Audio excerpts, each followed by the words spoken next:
안녕하세요. 화난 아빠입니다. 같은 죄를 지어도 누구 사면 말이 됩니까? 결국에는 사면했습니다. 국민들의 목소리는 안 들리나요? 잘한 건지 못한 건지 제대로 따져봅시다.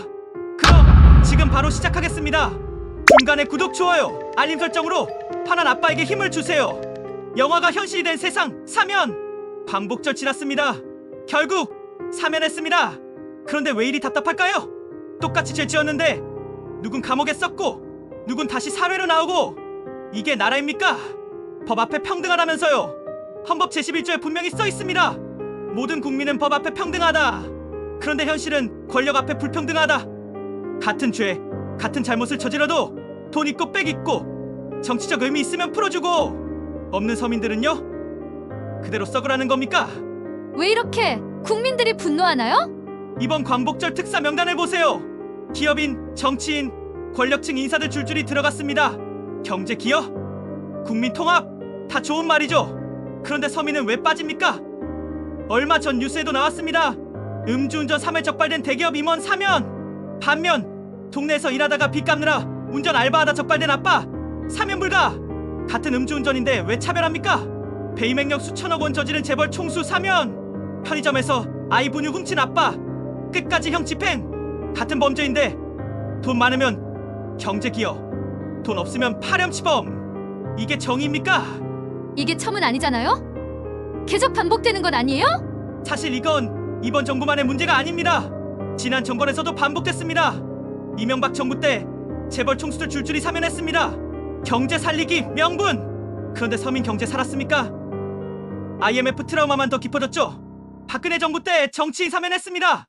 통합이라면서 국민은 더 가난해졌습니다. 문재인 정부도 자유롭지 않습니다. 임기 말에 기업인 사면 국민이 반발했습니다. 정권 불문, 권력자와 재벌은 늘 풀려났습니다. 그런데 국민은 늘 뒷전이었습니다. 정말 똑같이 죄를 쳐도 왜 차별하나요? 같은 죄를 지어도 누군 사면 됩니다. 말이 됩니까? 서민이 저지른 죄는 철저하게 처벌합니다. 벌금 못 내면 감옥 갑니다. 아이 학원비도 못 내면서 빚 갚으면서 그래도 감옥 갑니다. 반면 정치인, 재벌, 권력자들은 국민 화합이라는 말 한마디로 풀려납니다. 경제 살리자면서 재벌 풀어주면 우리 월급이 오릅니까? 집세가 줄어듭니까? 아니잖아요. 결국 그들만 배불립니다. 얼마 전 기사 보셨죠? 어느 30대 가장 빚 때문에 배달하다 교통사고, 실형 선고, 사면 불가. 그런데 같은 시기 수천억 탈세한 대기업 총수 특사 사면. 누가 더 나라에 피해를 줬습니까? 배달하다 사고 낸 아빠입니까? 국민 세금 훔친 대기업 총수입니까? 이 차이를 보면서도 국민이 조용히 있어야 합니까? 이게 국민 화합입니까? 아닙니다.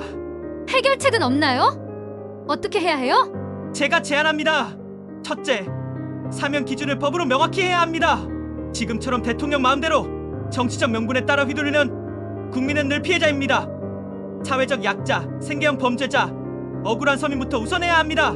둘째, 사면 심사위원회의 국민 참여를 보장해야 합니다. 정치인, 법조인끼리 짜고 치는 게 아니라 실제 국민이 참여해 누굴 풀어줄지 판단해야 합니다. 셋째, 경제 기여라는 명분을 없애야 합니다. 경제 살린다면서 재벌 풀어줬지만 20년 동안 국민 삶은 더 나빠졌습니다. 참여는 권력층 봐주기가 아니라 진짜 억울한 국민을 살리는 제도여야 합니다. 다시 묻습니다. 여러분, 똑같은 죄를 지어도 누군 사면되고 누군 끝까지 처벌받습니다. 이게 나라입니까? 광복절 특사, 이름은 거창합니다. 하지만 정작 국민은 자유롭지 않습니다. 법 앞에 평등, 공정한 정의 다 허울 뿐입니다. 이제 바뀌어야 합니다.